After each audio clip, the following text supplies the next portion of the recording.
If you've been playing The Sims 4 for a while, you've probably hit a wall at least once or twice, feeling stuck, unmotivated, or totally overwhelmed by everything you think you need to do before you can actually hit play in live mode. You're not alone. Over the past few months, I've been fully immersed in my forever world in The Sims 4. This is my single evolving save file where I'm building a rich, interconnected world without ever restarting. No more new saves for every new idea or pack drop. Just one save forever. And while it's been so much fun, especially after being a chronic save file creator and abandoner for the past few years, playing this way also brings some challenges. You've got so much lore to track, multiple families to manage, and potential performance issues the longer that you play for. So today I'm going to be sharing some tips for how you can actually systematize managing your forever world or general long-term Sims 4 save files, as well as maintaining your motivation to get into live mode consistently. I'll also be showing you how I'm actioning these steps in my own game too. If you're new here, I'm Yasmin and I help serious, cozy gamers like you find fulfilling and intentional gameplay in your favorite life sim games. My question of the day is, what is the biggest quote-unquote world maintenance task that you have to complete in your current active save file or forever world in The Sims 4? Let us know in the comments down below because I really love seeing you guys just share your ideas and help each other out down there. But before we go any further, I have to give a huge thank you to Into Games for sponsoring today's video. June the 12th is Social Mobility Day and I can't think of a better way than to celebrate it and support the cause than to pick up a Slow Game Club annual pass. Slow Game Club is just like a book club but for video games. It's a curated collection of indie games that have been built around the ideas of playing slowly and prizing quality over quantity. By supporting Into Games and joining Slow Game Club, you are helping young people from low-income backgrounds in the UK to make their very first games. By picking up an annual pass and using my code Yasmin20, you'll get 20% off. So for a little over £30, you'll get 12 amazing mystery-themed games that have been made by accredited indie developers.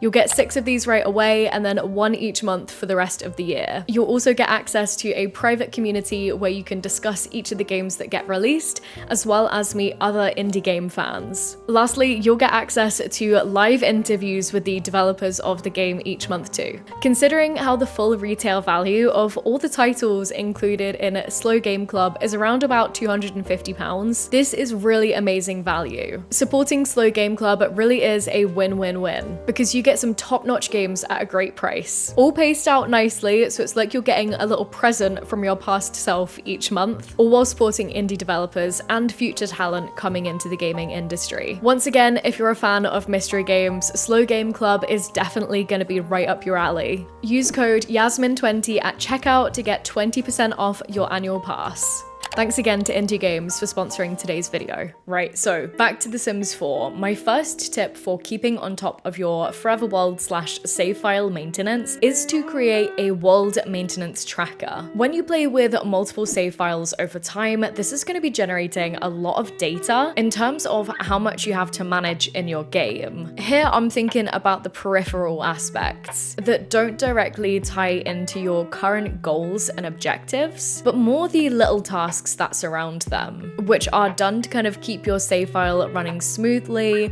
and to kind of de-bloat it over time. This tracker is essentially going to be your dumping ground for all of the in-game tasks that you want to complete, as well as, again, those kind of in-game cleaning aspects that you want to keep on top of as well. I created my world management tracker by adding a new page in SavePal, which is my Sims 4 Forever World Notion tracker that you can get for Notion, and if you want to pick it up for yourself, it's going to be linked in the description below. While I have mainly been using this to keep track of my active households so far, it also includes a few other miscellaneous sections like tracking your favorite mods and CC. There's also a little quick start checklist for creating your own forever world, and even a list of 50 curated gameplay ideas. So really, I thought that this was just the best place to create this list. But what actually do you put in your world management tracker? tracker. Honestly, for me, I've filled it with a lot of the kind of miscellaneous to-dos that I've been meaning to address in my game for a while now. So that means taking care of some kind of aesthetic changes in my current neighborhood of focus, making a few cast changes to some NPCs that I've got living here, and prepping one of my active households to go on a new adventure. I want to have Cassandra Goth go and play through the Strangerville mystery because somehow I've never played through it, and it's actually also not been spoiled for me somehow after all of these years. So I have been saying for ages that I want to do it, and now it's finally time to just do it. But that does have some preparation that needs to go into that. And all of these tasks that I've just mentioned are ones that I'm actually going to be doing as we progress through this video, so just stay tuned, bear with me, we're gonna get there. However, in the future, I do want to add a much more robust kind of regular checklist that I come back to often to my world management tracker that is gonna have a lot more tasks, which are again for more of like the back end, less fun tasks or less creative tasks, I guess, that are mainly gonna be done to help my forever world run smoothly for as long as possible. Because again, the longer you play in a save file in The Sims 4, the more data there's going to be, the more processing that the game has to do, and the more likelihood that you'll then run into for there being potential performance issues down the line. I feel like I've developed a pretty robust one of these kind of lists for The Sims 3, as that game can be a lot more temperamental than The Sims 4.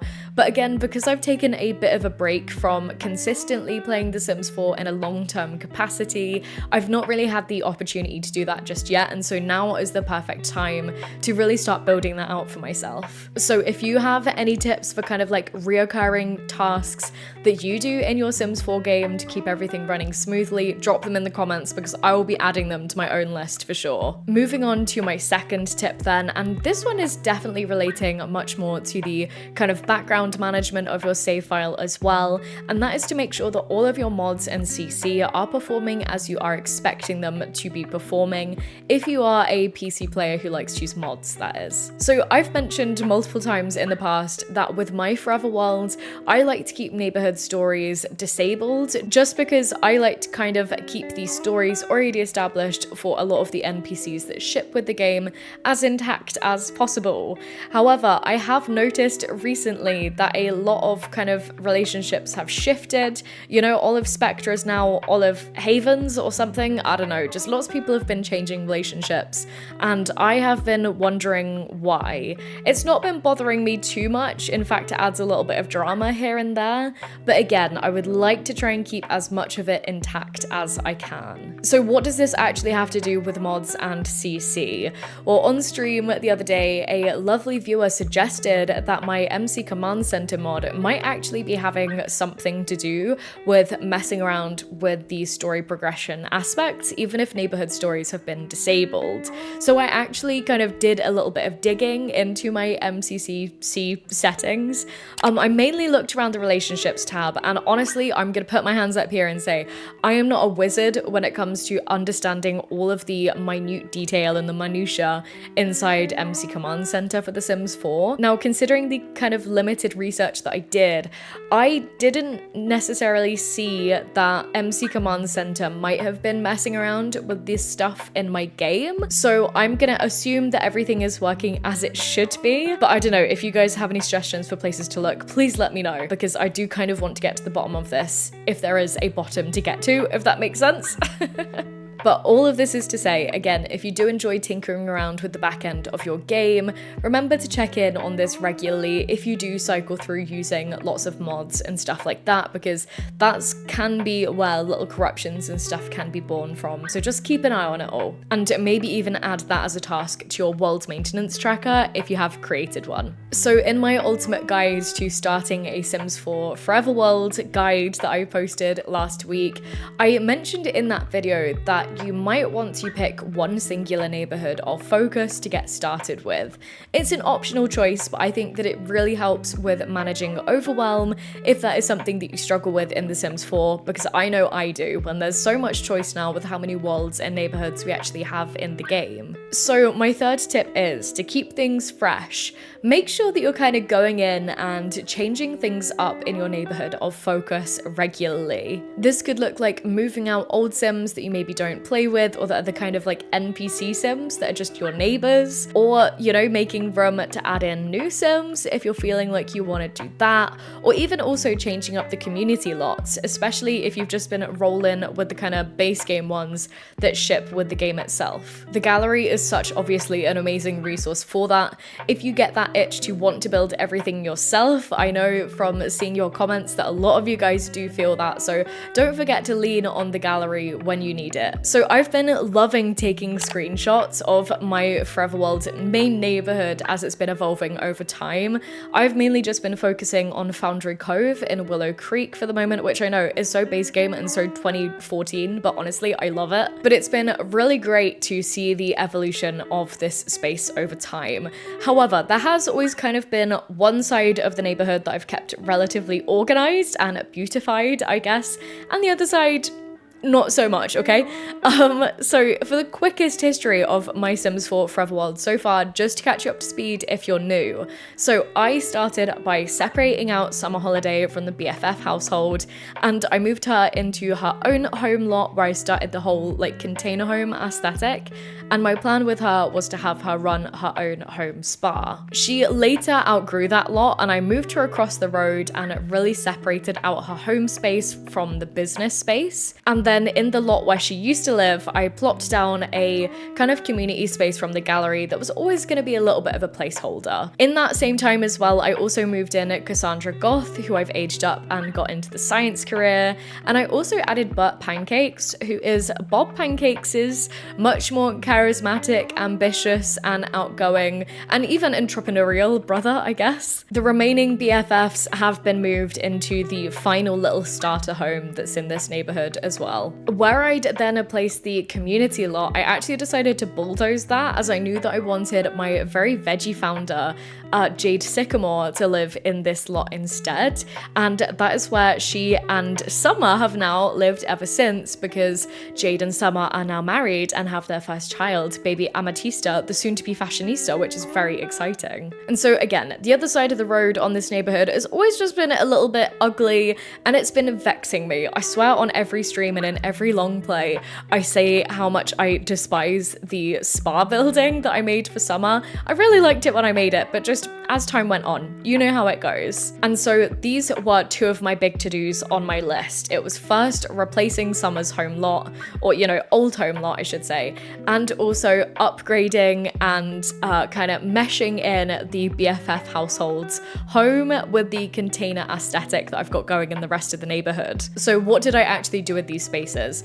Well, I kind of did the same thing that I did with Summer's old home lot, and I actually just replaced it with an absolutely incredible and humongous container kind of themed community space, which is much more practical than the previous one that I'd picked out. It's also, again, absolutely huge, and it's filled with lots of spaces to practice lots of different hobbies. And I also went in and added the little like lecturing board that came with businesses and hobbies. I've not play tested it yet, but again, it's potentially a bit of a placeholder, but it's a pretty cool placeholder if I do say so myself. There we go. I'm gonna have the name of the creator and the build itself on the screen just here so that you can find it yourself if you want. Next, I went into the BFF household. I'd already given Liberty a makeover quite a while back now, but I'd still left Travis with his gross cheese hair, so it was time to finally upgrade him.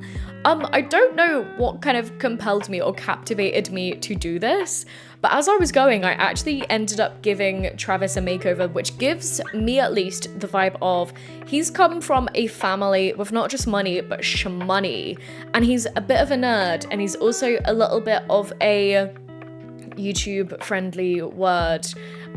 He's a little bit of an idiot about the fact that he's got money. There we go. That took me much too much time to think about that. Whoops.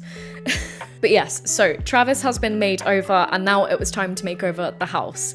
And firstly, their home lot is actually quite a lot bigger than I expected it to be. I think that I'm used to playing with Cassandra, who's on such a tiny lot, honestly. But so I gave the whole house this kind of like red aesthetic. I'm actually pretty happy with how the exterior had turned out. But guys, don't judge me. I have not touched the interior, so they're currently living in a totally empty home.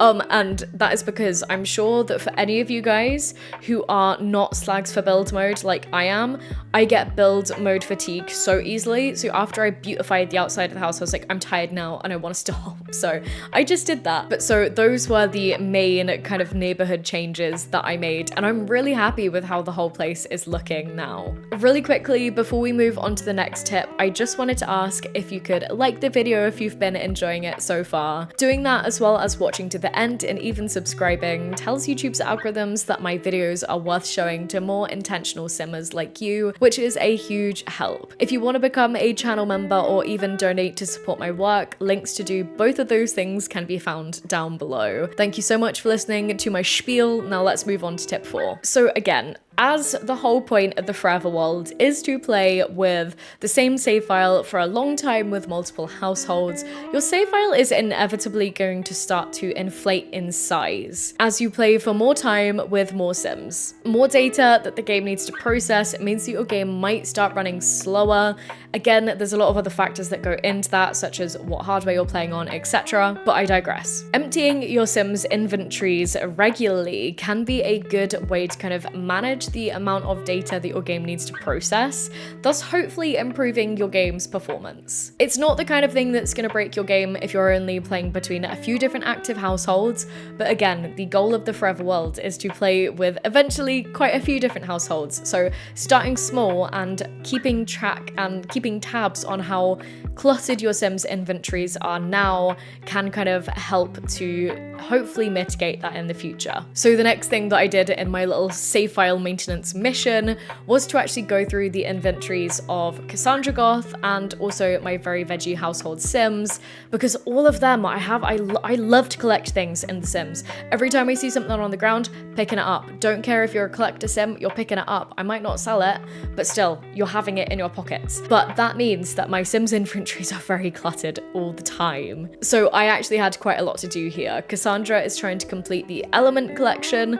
and so I had so many spare elements that for some reason my brain was like, no, don't sell them. What if you need them? Need them for what? I already have like every single one that I need stored in the little compartment thing, and I even took out one of each new one that I had to store it, and I made sure that I analyzed one of everything as well. So I went through and I did that. I also had some dragon fruit plants, so I did that, and then for every other harvestable that I didn't need to make serums that you need to make with the science career, I just sold those as well. Doing all of this was weirdly therapeutic though. I love organizing things and putting things in order in real life, so that was very satisfying. But also on stream recently, and while I've been filming for long plays and stuff like that, I have been feeling a little bit overwhelmed by my Sims inventories. I feel like things always take me much longer than they need to find and all of that good stuff. So clearing out my Sims inventories has kind of been killing 2 or maybe even 3 birds with one stone, honestly. Moving on, my 5th tip is that taking action sparks motivation. This is so important to remember during those times where you just feel like you're in a bit of a slump when it comes to your gameplay. Now, ever since we talked about it on stream ages ago, maybe even up to a month ago now, I've been saying that I've wanted to complete the Strangerville mystery with Cassandra Goth, because again, I've never actually done it before. Now, at the time that you're watching this, I would have actually have had my first stream where I've been playing it, so that is going to be linked in the cards and down below for you to check out if you want to join that adventure with us. But while recently I've been having so much fun playing with Cassandra, I have started to feel ever so slightly that the gameplay loop with her has been a little bit rinse and repeat. Go to work, complete the tasks, come home, go to sleep, get up, do it all over again, with some, you know, shenaniganery with the freeze ray and some alien loverness sprinkled in between all of that. So I really needed to take some action to make sure that I actually got my sim into a position where we could actually do this adventure and play out these plans that I've had floating around up here for much too long, because I was ready to shake things up. So to do this, I was first trying to run down the life clock with our current house guest, Lena Coffin, who's been in our basement.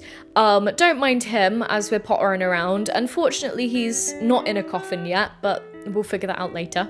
But I was mainly focusing on getting some serums prepared so that we could just focus on the quests while we're working through the Strangerville stuff rather than having to manage Cassandra's needs. I also checked off another minor task that I've been meaning to do here, and that was setting up the Willow Creek Alien Appreciation Research Club thing that I've been meaning to do with Cassandra for ages. She's a little bit of a, not necessarily a loner sim, but she's definitely a little bit antisocial. And so I thought that it would be really fun to have her connect with, again, her neighbor Bert. I also added Bella into the club and some of her colleagues too, and hopefully some people that we'll meet in Strangerville, to kind of have this space to, you know, talk about aliens and build some relationships that are actually a little bit positive, because Cassandra is really quite toxic now that I think about it. So my final tip for maintaining your interest and excitement when playing in your Sims 4 Forever world is to stay one step ahead of your future, inevitable, uninspired self. What do I mean here? So like how towards the start of this video I suggested that you make a save file maintenance tracker, I suggest that you also make a future idea dumping ground page as well, somewhere in your notes system. This could obviously be SavePal or somewhere else as well, of course. I mainly suggest using this page to store ideas that you might have for future Sims that you'd like to play with. And you could kind of decorate or build out these Sims and these ideas in any way that you'd like to. So if you are very much so a cast lover, you could focus on their aesthetics and potential traits you might choose. If you're a huge storyteller, you could start outlining some of the kind of tropes or gameplay kind of story ideas that you have, or I prefer to go down the much more gameplay based route and kind of outline features of the game that I've not necessarily touched that I think would go well with this sim, and potential goals that I'd want to achieve. Because there is so much DLC and so much content for The Sims 4, I could definitely spend hours probably filling out this page if I'd let myself. The point of this exercise is to just get all of the cool ideas for Sims and gameplay and stories that you have in your head down onto the page, because it really sucks when you come up with cool ideas and then you just forget about them because you didn't write them somewhere. Considering how I've mainly been bouncing between playing with Cassandra and my very veggie household, I'm definitely feeling that pull to want to create a new sim, because it has been about a month or so at this point since I've done that. And honestly, I'm feeling very impatient for the release of the Enchanted by Nature pack that's going to be coming within the next month or so, I believe, because I love any kind of pack that's based off of kind of living off the land and that kind of gameplay cycle, which I believe this pack is really going to be diving into. So I've already been brainstorming some ideas for these Sims that I want to play with when that pack eventually drops. Obviously, we don't know all that much about what gameplay is actually going to be included in the pack quite yet, because the, you know, actual full release trailer and like gameplay trailers haven't dropped yet. But here are my ideas and a little sneak peek, little surprise sneak peek for anybody still watching this video, for anybody who is also excited for some gameplay content around that pack coming soon. So I really am keen to play with the kind of like opposite twins trope, and inspired very loosely, literally in name only, by The Sims 2 DS, because I can't help myself because that game is amazing. I am going to be creating Misty Waters and her evil twin Murky Waters. I think this new pack is going to be featuring an apothecary skill, and so I think that it might be quite cool to have one twin focus on that and then the other one on the herbalism skill, which came with the outdoor retreat pack all way back when, just because I want to see how those two skills are really differentiated from each other. But with that, guys, I hope you feel a little bit more equipped to maintain both your Sims 4 Forever worlds physically / digitally, I guess, but also to maintain your enthusiasm and motivation to keep playing. I have to give a huge thank you to my channel members for supporting my work here over on the channel, namely Amy M and Roberta for being our top Tiberium tier members, as well as our Soul Piece level members, Catherine, Stephanie, and Adriana. You guys seriously are amazing and I'm so grateful for your support. Once again, remember to check out Slow Games Club and to use code Yasmin20 to get 20% off your annual pass. Another big thank you to Into Games for supporting this video. My question of the day has been, what is the biggest world maintenance task you need to tackle in your forever world right now? And if you want to hear a little bit more from me, check out the video on the screen right now because YouTube has picked it out just for you. But with that said, thank you guys so much for watching and I'll see you again soon.